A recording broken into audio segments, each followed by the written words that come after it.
and welcome to our very first Insights Consulting webinar session. I'm Tom, I'm Head of Research Communities here at Insights Consulting, and I will tell you all about this new research methodology in the next 40 minutes, because that's what it is, 40 minutes of presentation, and then you have 20 minutes the time to ask all your urgent questions to me. If in the meanwhile there is something that pops up into your mind of you, or you might have a technical issue, you can always tell Femke, who is on the chat, what you want to ask during the Q&A session, or you can also tell her which technical issue you might have. But that's enough for the housekeeping rules. Let's jump into the content. It's time to reinvent marketing. It's time to reinvent marketing research. This should not be a bold statement anymore, because I think it's for most of us clear now that the power has shifted towards the consumer. If you look at the recent past, we have seen a lot of examples in which consumers make or break brands. Why? Because they have the power to do so through social media nowadays. And for a lot of companies, social media and the power that consumer gets through social media is still seen as a threat. And my first message to you would be stop seeing that new power of the consumer that they get through social media as a threat and start to see it as a real opportunity. An opportunity to connect with consumers, to better understand them, to start to work together, to co-create and to collaborate with them. I think social media and social technologies really give us the opportunity to almost bring consumers into the boardrooms of our organizations. And we don't need to do that in the literal sense of the word anymore by inviting them physically. No, we can create a virtual meeting place where we can connect and co-create, collaborate with consumers and have consumers really at our side while we are taking decisions, while we are working on things within our companies and within our organizations. And for me, that's what communities really are. They are a virtual meeting room, a virtual boardroom where you can meet up with your consumers, with your target audience. And in that sense, I think research communities make use of the power of social media in the very positive sense of the word. So research communities, that virtual meeting space where you can have conversations with consumers. What are they? What are they if you look at the definition? Well, they are a closed online platform where you bring together a quite large group of consumers over a longer period of time. And in most cases, we at InSites, we work with between 50 and 150 consumers, and we connect with them over a period of 3 weeks until several years. What's the difference between this methodology, market research online communities, and traditional focus groups? Well, the difference really lies in the characteristics that I just outlined. First of all, it's online and it has all the advantages of online, but it's a closed platform, so you can also share rather confidential information with those participants, with those consumers, and you can work on rather secret projects. Secondly, it's a large group of consumers, a larger group of consumers compared to what you're used to in traditional focus groups, which means that you get a certain richness from that. A lot of people have conversations with one another. There is a clash of idea, and that makes that the outcome and the insights that you gather from it are very rich. And last but not least, it's a longitudinal research method. You connect with those people over a period of weeks, months, and sometimes even years, which makes that you really get to know those people, which makes that you really can work together with them on certain products, on certain marketing campaigns over a longer period of time. So the fact that it's online and a closed platform, the fact that it's with a larger group of people, then the fact that you connect with people over a longer period of time really make it a lot richer and a lot more interesting than the traditional focus group that you know within qualitative research. Let's take a look at how we use research communities here at InSites for our clients and what all the kind of things are that we do with them. We use research communities both for tactical projects as for more strategic projects as to create some kind of ongoing connection between a company and its consumers. I will give a couple of examples of each of them. First of all, if we have a tactical project that's ideating around a certain issue, it's creating a new marketing campaign or a new communication campaign together with consumers. It's optimizing an existing product. The typical things you also would do in an ad hoc qualitative research study, well, those things, those tactical projects, we do them in a community of 3 weeks' time with 50 people. Then we have the more strategic projects. That's where we try to come up with a marketing plan for a certain product or for a certain category. Well, we need a little bit more time to do that. We need to be connected with consumers while the marketeers at the company are really working on that new strategy for the brand. And we do that then in a community of 3 months' time with 150 people. And in some cases, you really want, as a marketing department, to check every single thing you do within your marketing department with consumers. And that's when we opt for an ongoing research community. A couple of examples of each. First of all, of the tactical projects, you see the project Our First Meal, project that we did with young moms for Danone.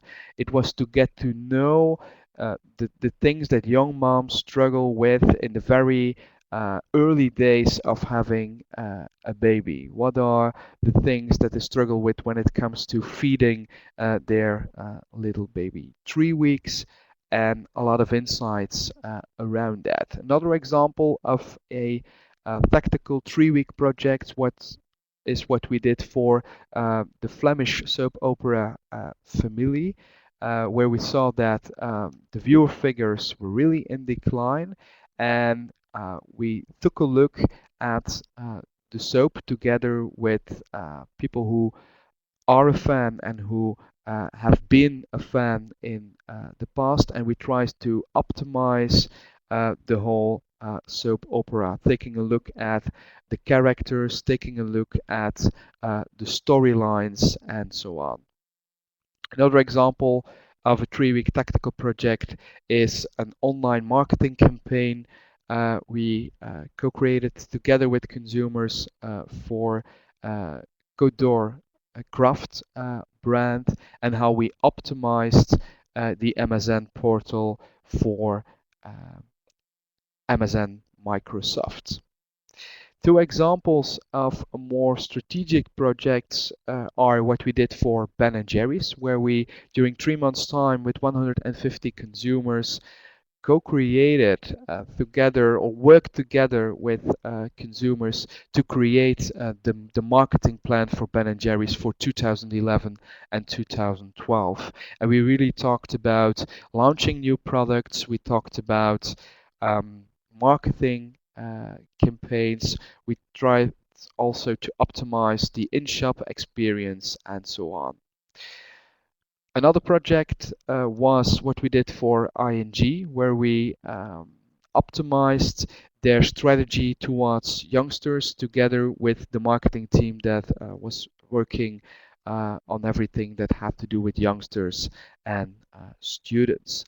And finally, an example of an ongoing research community. That's what we do in the Food Enzo community for Heinz, where every single thing that the marketing team is working on a daily basis is checked with consumers in that community, ranging from deciding between two pack designs, deciding on what needs to be changed in the things that their creative agency comes up with when it comes to their next marketing campaign, up to trying to see what the food trends are in the long run and how Heinz can play an important role in that one. So you really see that communities try to make use of the power of social media and the fact that consumers nowadays have conversations about brands and want to co-create with brands. Communities create that kind of virtual space in which marketing people, research people can meet up with consumers and can work both on more tactical and more strategic research questions. I think for most of you, this sounds great. This almost sounds like a dream, having 24/7 connections with consumers, with your target group over a longer period of time, and having consumers next to you when you work on your next marketing campaign, when you work on your next product launch. And when I say that it sounds almost like a dream, I think that's what most of you also think. Because is this really possible, creating such a strong connection over a longer period of time with consumers, with research participants, in a world in which it's has even become hard to ask to consumers to fill out a 20-minute survey. So probably your question to me is, Tom, how do you do that? How do you make that 24/7 connection really possible? Well, that's what I'm going to talk about in the next 20 to 25 minutes. And I'm going to give answers to three rather basic questions. First of all, who do we work with in such a community, and how many people do we need? Why do we need between 50 and 150 people? And is that not too much? Is that enough? Secondly, what are we going to do with those people? Which type of questions and which type of tasks do we give to those people? And finally, how do we make sure that we can engage with those people over a longer period of time? How do we make sure that those people stay interested for several weeks, months, and sometimes even years? And as a bonus, I will also show you how we also try to create engagement at the client side. And all the answers that I will give to those three questions are based on 6 years of research on research within the R&D department of InSites Consulting. So the first question was, how many people do we need, and with whom are we going to work? How many people do we need? Well, I need to tell you a couple of things about that. First of all, our research has shown that people in a community start participating in waves over a period of time. What do I mean with that? I mean with that it's an illusion that all the people in your community will answer every single question you ask them. Sometimes they will take part, other days of the week or in other weeks they will be less active. And it's quite logic because people still have a personal and a professional life, or they are simply on a holiday. So that means that you need to compensate for that kind of participating in wave effect in order to be sure that you have enough answers to your questions to make a decent qualitative analysis. How many people do you need to make a decent qualitative analysis? Well, our research has found out that you need at least 30 answers of approximately a quarter to a third of a page long to be able to make a decent qualitative analysis. Because what have we seen? We have seen that after the 30th post, so after the 30th answer to your question, you don't learn that much new things anymore. And people start to talk about other things than the things you're looking for, other things than answers to your questions. So after the 30th answer, you get that kind of saturation effect that you also have in traditional qualitative research. So if we combine those two facts, the fact that people are not always active on the community and that you cannot expect that from them, and the fact that you need to compensate for that in order to have at least 30 answers, but you don't need more than 30 answers, because otherwise you just start generating conversations for the sake of the conversation. We came to the conclusion that for a tactical community of 3 weeks, you need 50 people. And for communities of 3 months and more, you need 150 people to really make sure that you have enough outputs in the end. And what's important is that we never go beyond 150 participants in our communities. Why is that the case?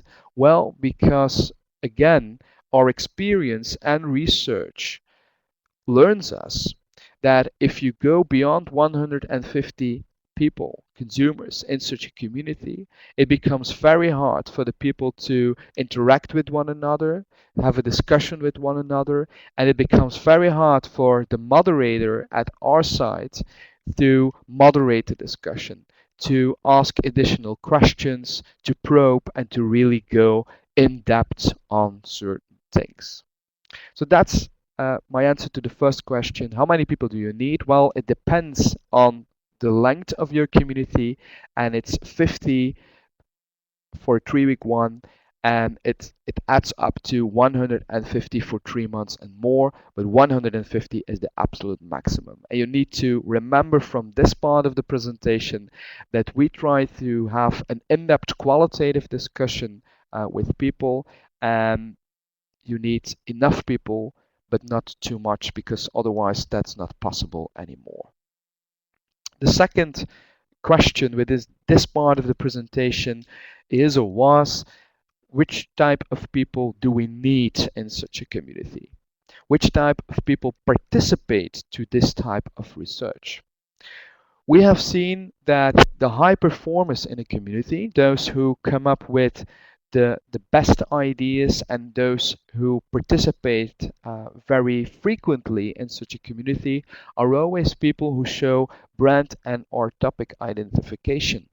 What do I mean with that? Well, that the people who are good, great participants are always the ones that are a fan of the brand that we're working for, or they are more interested into a topic than just the average consumer. That means, almost by definition, that we can say that communities are not representative and they will never be representative. Is that a bad thing? Is that um, a downside of communities? I don't think so. Because, first of all, communities are qualitative research, so it's more about exploring things than validating things. And secondly, if you look at traditional qualitative research, at a focus group, and maybe that's an exercise we can do together. Think back of your latest focus group. Think back of those 6 to 8 people that you had in that room offline. And then be honest with yourself and think how many of them were really interesting? How many of them were really pushing your thinking forward? Most of you will answer that question and say, like, if half of them were really interesting, were really inspiring, it was already a lot. That's at least what I hear a lot from people when I present at conferences.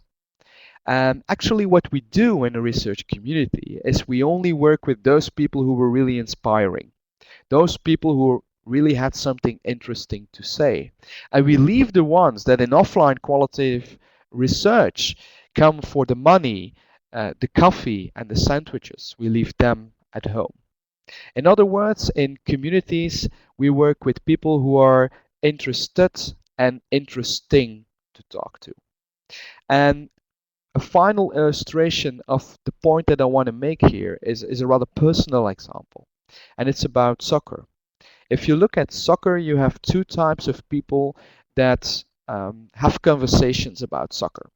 On the one hand, you have the people that are a fan of the game, the ones that read the magazines, the one that watch the television programs, and the one that also watch the games in the stadiums. On the other hand, you have people who rather talk in a negative way about soccer. And in most of the cases, it are the wives of the man in the first group. So we have those 2 extremes. And where am I as a person? Well, I am exactly in the middle. Soccer, I couldn't care less. So if on a Monday morning there is at the coffee corner here at our InSites HQ in Ghent a conversation about soccer, I will grab my coffee another time. Not because I'm not a social person, but because of the fact that I have nothing to add to that conversation and I will not learn anything from that conversation as well.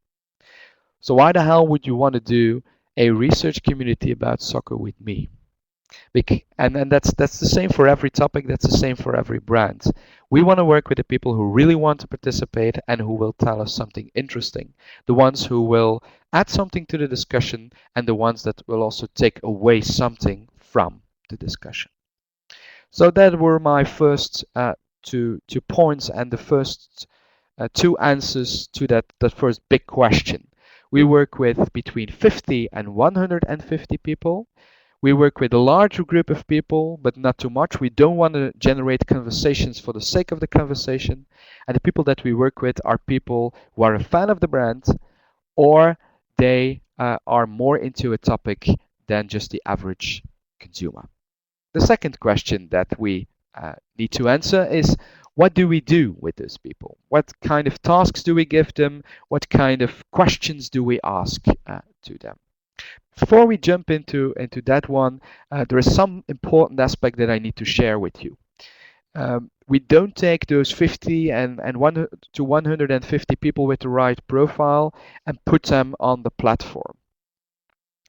We first give them a briefing. Why do we give them a briefing? Well, because we think and we know out of our research that if you brief people about the topic of the research, you tell them who you are as a company, you tell them who you are working for, you tell them who the client is, of course, you tell them what you are going to do in this piece of research and why the client wants to do this research. We know out of our research that it boosts engagement from the start. They participate more often in the study and they also tell us more. And it's a little bit the same like if you start a project within your company, you also start with a kickoff meeting to make sure that everybody is involved in the project. Well, that's the same thing that we do here. We brief consumers before we start with asking the questions, before we put them on the platform in chat sessions of 20 to 30 minutes in which we tell them who we are, who the client is, what we are going to do, and what they are going to get from us as an incentive. What do they get from us as an incentive to take part in our communities? Well, they get 30 euros or the equivalent in dollars or pounds to be part of that kickoff session, because we really think it's very important that they are there, because that's the start of everything. And afterwards, they only get they only get feedback from us every 2 weeks. We tell them what have we learned and what have we done with your feedback.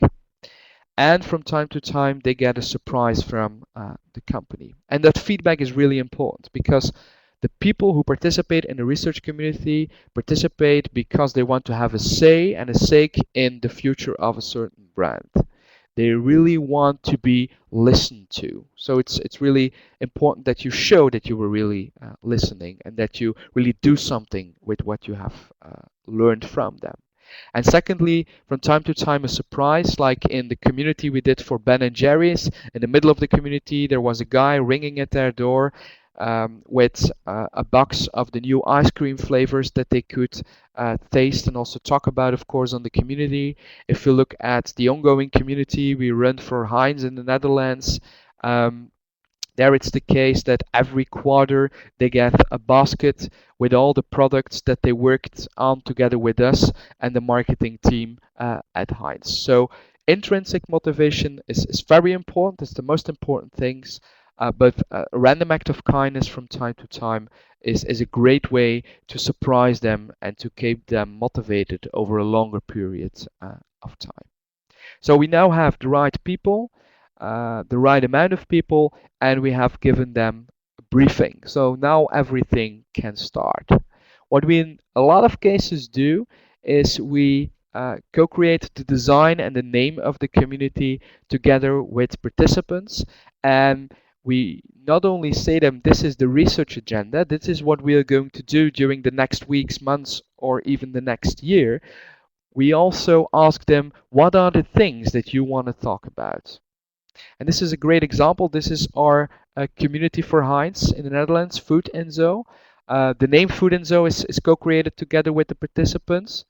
The design is also done in co-creation between our design team and the participants.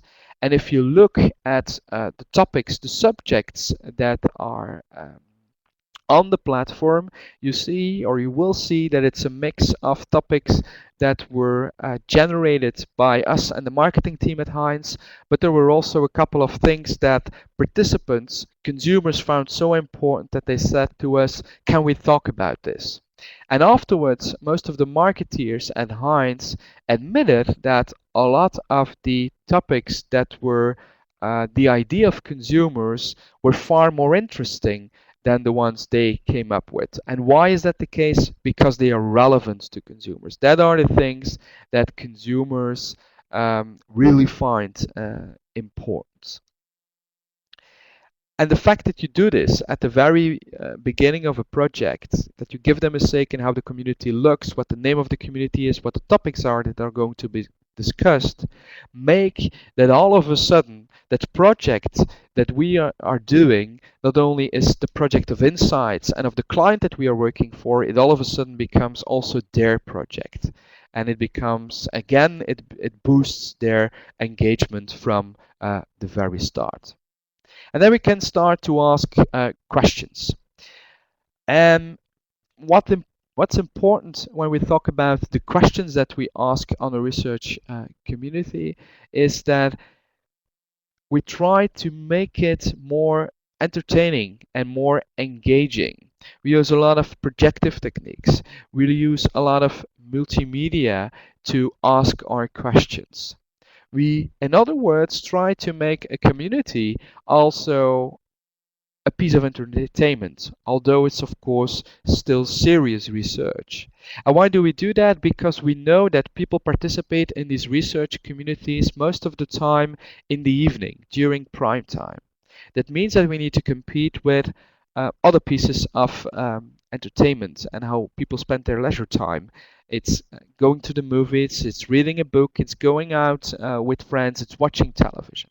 So we make the questions more entertaining, more engaging, so that people really will answer, really will think about it very well and very hard. And sometimes we even go a step further and we apply the principles of gamification and game thinking to how we run communities to make sure that people are really engaged, to make sure that people will participate quite frequently and that they will think very hard and very well about their answers. Gamification is one of those hot buzzwords right now, both in marketing and also within the research world. And what is it all about? Well, gamification is the principle of using the dynamics of games to make a rather boring task, which research is, if we are very honest, a pleasant experience, a fun experience. How do we apply that in research? How do we apply that in a market research online communities? Well, we gamify a community at 4 different levels: the question level, the individual level, the group level, and the community level. I will tell you all about it by giving some nice examples. At the question level, what do? Some questions we try to make them a challenge. And by making them a challenge, people will think harder and will um, answer more to that particular question. An example is what we recently did in a global youth community where we talked with 100 Gen Yers of 10 cool cities around the globe. And one of the questions was, why is your city so cool? But instead of asking to those 100 youngsters from those 10 different cities, why is your city so cool? We ask them, come up with as much arguments as possible why your city is much cooler than the other 9 cities. Just by giving that question that twist, by making it a challenge, we saw that the youngsters came up with a lot more arguments than they would have done if we just asked the question in a normal way. So it's a very simple trick to make that people think harder about a certain question. What about the other levels? The individual level, that's giving people a badge if they did something very well or if they participated very well in a certain topic. I will give an example of our Heinz Food Inzo community in which we, amongst other, thought about the Heinz ketchup bottle and how it should look, or we talked about packaging design. Well, if you were part of the team that together with us and with the marketing team at Heinz was thinking about the future of that ketchup bottle and how it might look like, well, you got a badge from us, just like in the army, that you were part of the team that invented or created that new ketchup bottle. And it's on your profile within the community forever. So it's really like this is an achievement you have done, you have reached, and that's why you get a badge from us. So that's the question level, the individual level, and then we still have the group level and the community level. On the community level, it's if the community as a whole reaches a certain threshold, if they have come up with a large number of ideas, a large number of posts, the whole community gets a surprise, gets a certain incentive.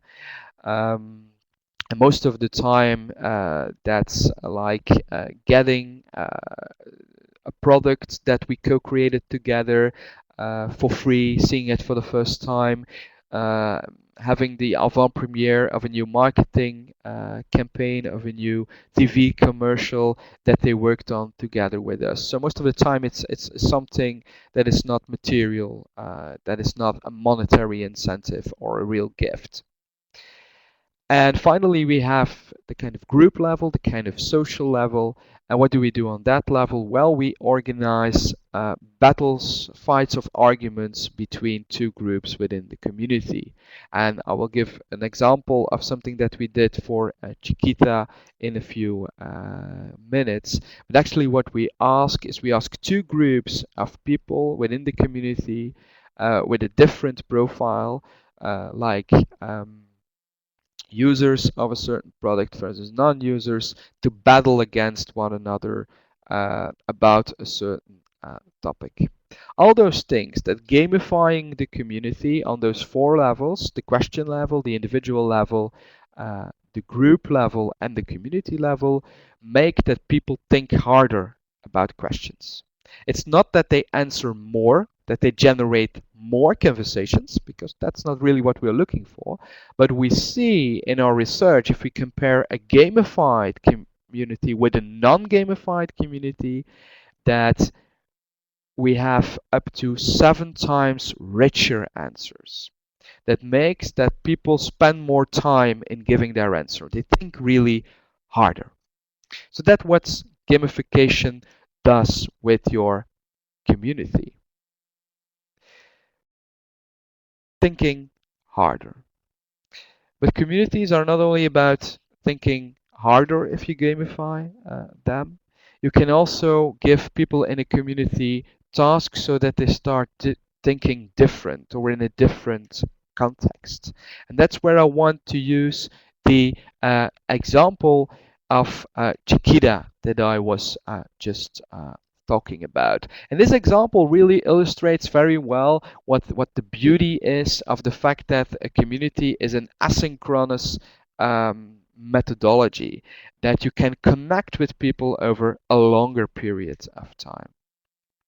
What was the question here? It's a 3-week community of with 50 people, in which we try to find out what the physical and mental benefits are of eating or drinking fruit. Why drinking? Because the research, or the outcomes of the research, were used to launch the smoothie offering of Chiquita. And Chiquita, together with their creative agency, wanted to use those physical and mental benefits of eating and drinking fruit in their communication campaign, to convince people that fruit is very important in living a healthy lifestyle. So we had 50 people, 3 weeks of time, and those 50 people, 25 of them were living healthy lifestyles and were already eating a lot of fruit, and 25 others were living unhealthy lifestyles and were not eating fruit at all. In the first week of the community, we just discussed what's a healthy lifestyle and what's the role of fruit in a healthy lifestyle. So it's a little bit the typical kind of questions you would also ask in a typical qualitative focus group session. But what's really interesting and really shows the power of a community is the kind of activation deprivation exercise, the kind of scientific experiment we did in the second week. Because in the second week we said, well, let's change lives. Let's take a look at how it is on the other side. And we asked the ones who were living a healthy lifestyle to stop eating fruit at all. And the ones who were living unhealthy lifestyles, we said 3 times this week there will be somebody ringing at your door who will give you a basket full of fruit and smoothies, and try to eat as much as possible. And during that week that we did that experiment, we asked the people to keep a diary, to fill out short surveys about their mental and physical energy level, giving us very rich input about what people feel if they stop eating fruit or start eating fruit in terms of physical and mental benefits. And the real beauty came in the third week, because in the third week we had a fight of arguments, a battle between those two groups about the physical and mental benefits. They had to come up with all kinds of arguments to convince the other side to start eating fruit, or to convince them that eating fruit would not do really something for your health. And what was interesting is that it was a very rich discussion. Why?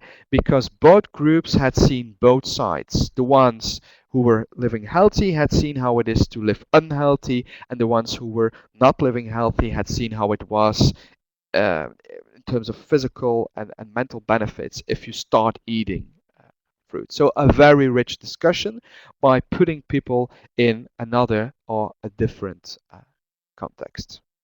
An extreme form of challenging people and putting them in a different context is asking them to become a researcher, to become a colleague of us. And I will give two examples. The first example is an example of a project, a 3-week project that we did with 50 consumers for Philips in China.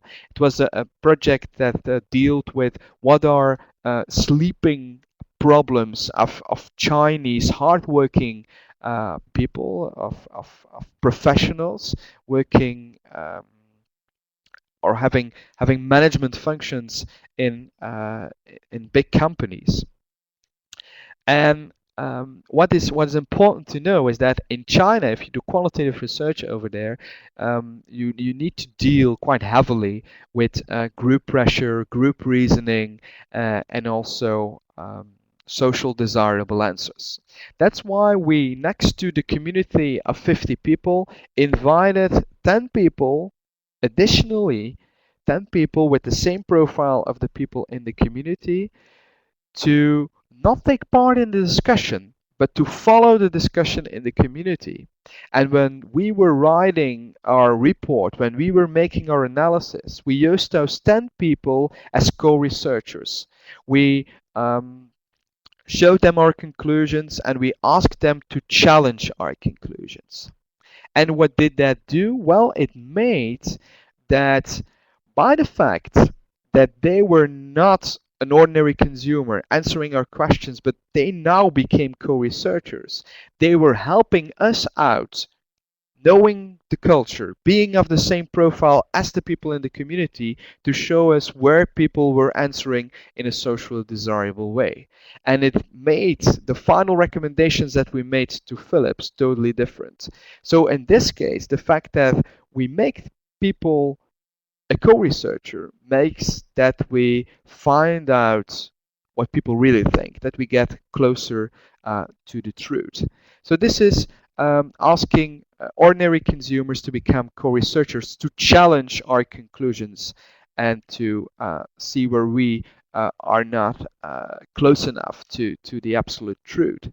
Another example is what we did for Heinz, where we went even one step further, where we invited consumers to also take part in the analysis.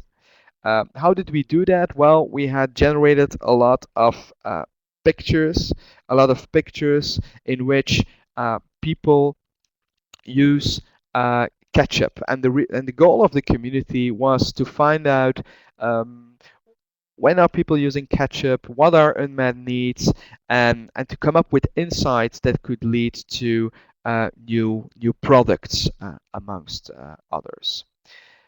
We first did our visual analysis, and we had some pictures that we wanted to know more of. So we had a selection of pictures that again were shown to a group of people with the same profile as the people in the community, but they did not take part in the community. They were a new set of consumers, and we asked them in a 3-step process during some kind of analysis game to help us out with the analysis.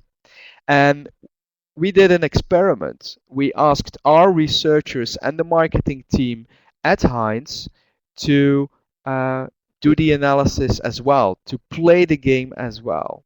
And what we found out, if we compare the insights that the consumers, the crowd comes up with, and compare it with us professional researchers, and also with what the marketing team had found, is that consumers come up with 20% insights that the other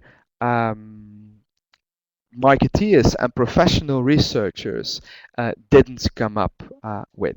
So that means that consumers really find things that we as researchers don't see. And that's quite logic because we are not in the context uh, of consumers always. If we as researchers in our 40s or in our 50s do research with youngsters about the world of youngsters, we cannot understand everything. So why not invite youngsters to help us out with making the analysis? Why not invite youngsters to help us out with writing up the final conclusions? So a first wrap up before we go into the last minutes of the presentation and before we go towards the Q&A session. We have seen what the beauty is of communities, that we need to work with a large group of people, but there are limitations to the amount of people that we can work with, that we need to work with a very specific profile, that we ask them questions and give them tasks, that we need to make those questions and those tasks fun, that we can use the principles of gamification to let them think harder, and that we can also let them think different, put them in a different context. It can be that we do that kind of activation deprivation exercise, like in the example of Chiquita. It can even be that we involve them in doing the analysis and making interpretations. So we answered the question, who do we work with? How many people do we work with? And what do we do with those people? The final question that we need to answer, how are we going to keep those people engaged over a longer period of time? Well, it's quite simple. And I like to draw the analogy between what a moderator needs to do in a community and what a DJ does. If you think about the questions you are going to ask in a community, just like a DJ, you need to think very carefully about your conversation guide or DJ set up front. You need to think about the story you are going to tell. Just like a DJ who thinks very carefully about the records he or she is going to play over the night to make sure that everybody is on the dance floor, you need to make sure that there is enough variation in the questions you are asking so that there is something in it for everyone, that you use also different techniques, that you use a question, a task, a poll. That's very important. So it's very important to think very carefully about your conversation guide up front and make sure that there is enough variation. For our 3-week communities, 80% of our topic guide is already decided upfront. For our 3-month communities, that's about the same. And of course, there is room for flexibility to put in a burning question when it's really urgent, when something really urgent pops up, or when we want to give the research a slightly different direction. But it's very important to think about your conversation guide up front and to not wake up in the morning and think about what are we going to ask to those people today.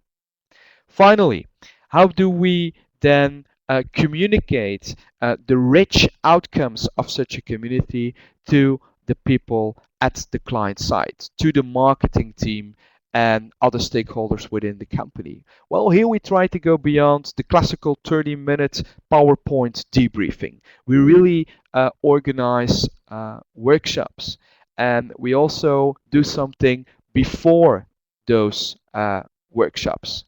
An example of what we do before a workshop to make people curious about what we are going to do and what the results are going to be is that we play an online quiz with the attendees of the workshop beforehand.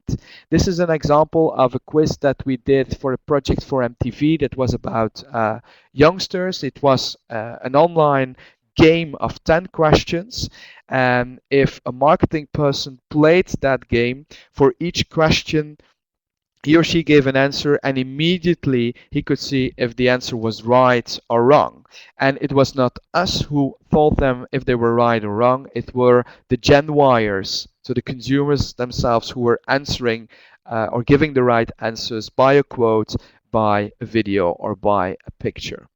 And at the very end, so after playing that game, after answering the 10 questions, they got a score.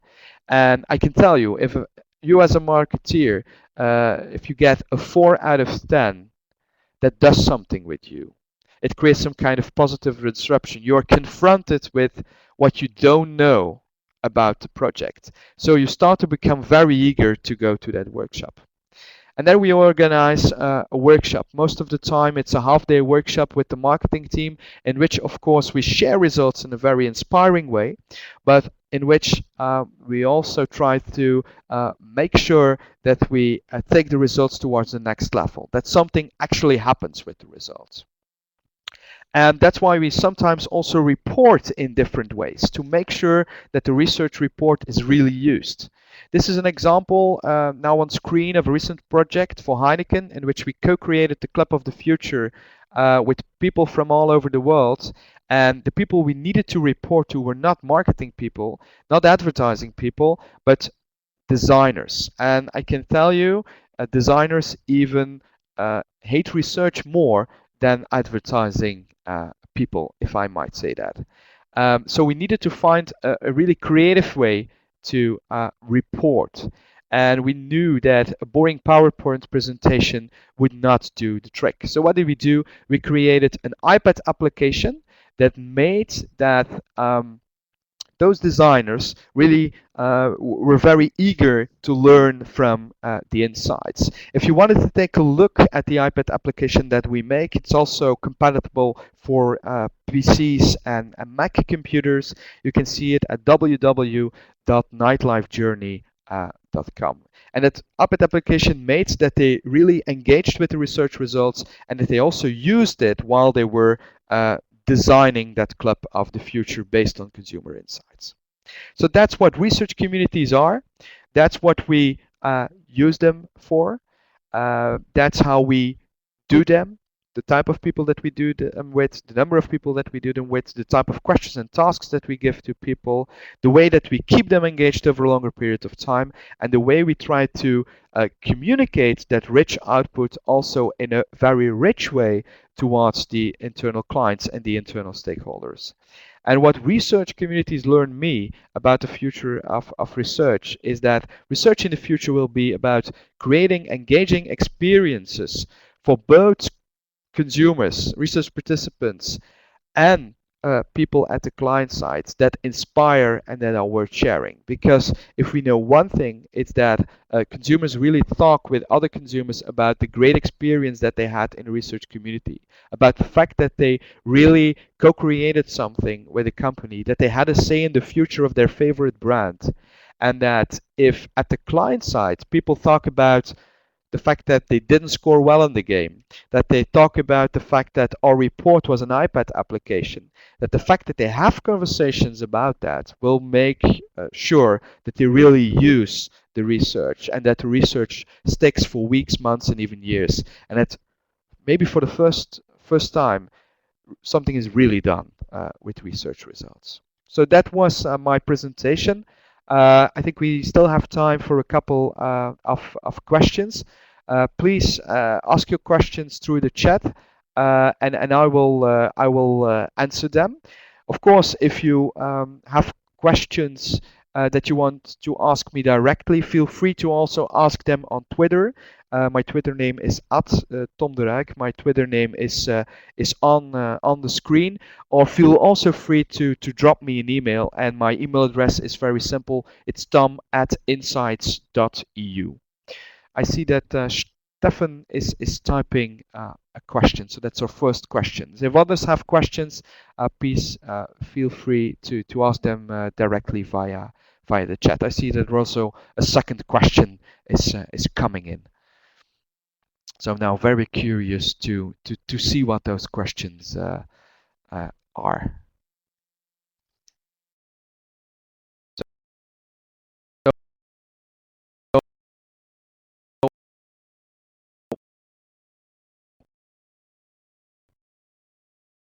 The first question is, What's the ideal frequency of asking questions in both short-term and long-term communities?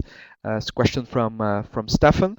Well, we know that in a short-term community you can ask up to 7 questions uh, a week, but not more than that. And most of the time, it's 4 to 5 questions a week that we ask in a short-term community of 3 weeks. If you go longer, if you have a community of a couple of months, we most of the time ask less questions. So a short-term community is more intensive in order for participants than a long-term ones is. So a short-term community is more like a pressure cooker, while a long-term community we have like three questions a week or 3 tasks a week most of the time.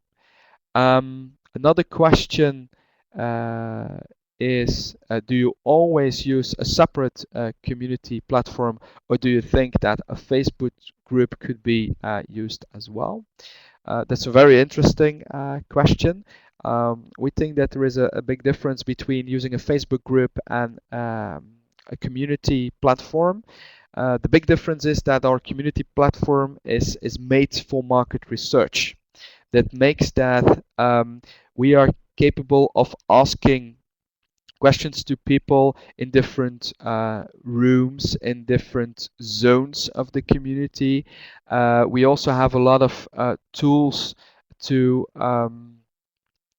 to ask questions to people. We can ask them polls. We have a tool in which we can people show stimuli material on which they can put smileys, post-its, and remarks. So we have all kinds of tools that nowadays in online research are used quite often and quite frequently, that are all integrated in our community platform.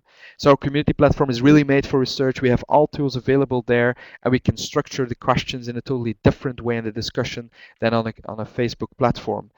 That being said, we also have an integration of our community platform in Facebook, and it looks like Facebook, but still all the same kind of features that we use on our normal community platform are there integrated in Facebook, and it's we that have created that Facebook integration with all the tools and the features that we also have on our normal community um, platform.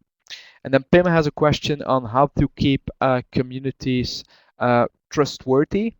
I think the answer is very simple. We always try to be very honest and open towards our research participants. That means that if they have an issue, we will give them an answer immediately.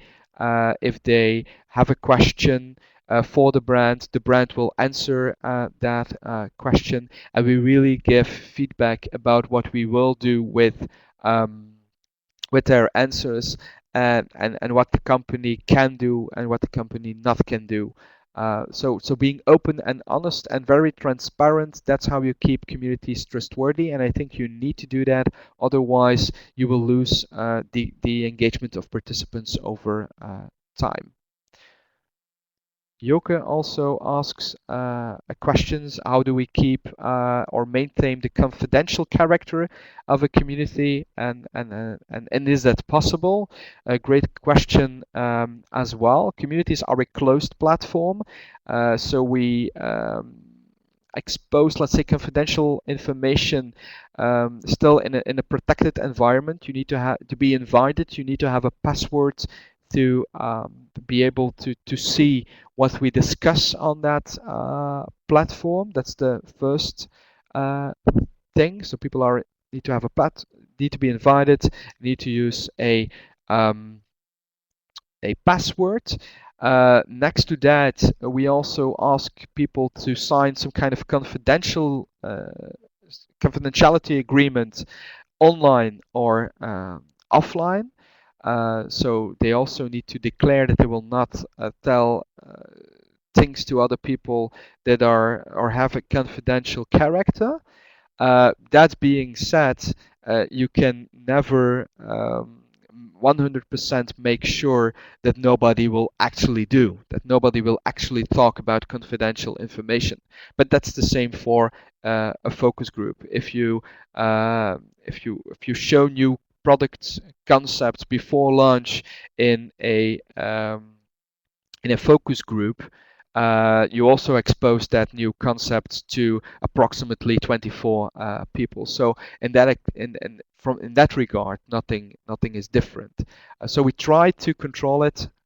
It's a closed platform, password protected, invite only. We have confidentiality agreements with them, but you can never 100% be 100% sure. Again, that being said, we have never had an issue with this as far as we know. I think this was the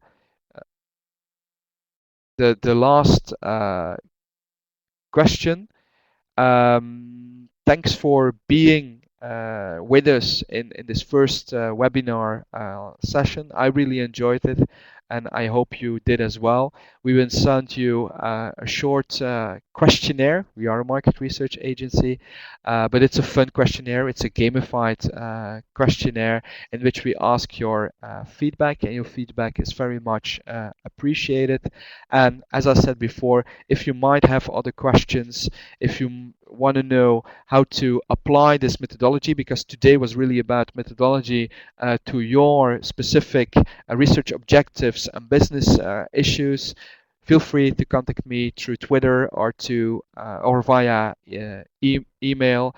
And also take a look at our Smartees website because we have an event about communities in Belgium and the Netherlands in June with new cases and new content. So it's a different presentation than the one I presented today. And we also have 4 other webinar sessions coming up on communities that will be more on how do you apply communities to branding, to advertising, and so on and so on. So this was it for now. I wish you a very pleasant evening, and I hope to see or hear you back very soon.